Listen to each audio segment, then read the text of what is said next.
পৰীক্ষিত নিৰ্গুণস্থিত সেইদিনা হৈছে যিদিনাখন পৰীক্ষিতে পূৰ্বৰ চৰণত আশ্ৰয় লয় তাৰ আগলৈকে পৰীক্ষিত গুণস্থিত আছে গুণস্থিত হৈ থাকিলে জীৱই কি কৰে কান্ধত বৃত্তি প্ৰতিষ্ঠাৰ ধনু লয় হয়নে লোভ মোহ কাম ক্ৰোধৰ ফলবিলাক পিঠিত তোমাক লয় আৰু সংসাৰ বনত নিজৰ পাছে পাছে দৌৰি থাকে এয়া হ'ল পৰীক্ষিতৰ মৃগয়া যাত্ৰা এই মৃগয়া যিমানে বেছিকে কৰিব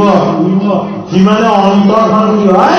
অন্তৰখন পাপেৰে ভৰপূৰ হয় যি পাণ্ডৱে ঋষিৰ মাজত ভগৱান কৃষ্ণক দেখা পাইছিলে সেই পাণ্ডৱৰ নাতিয়ে ঋষিজনক গৈ জল নাপায়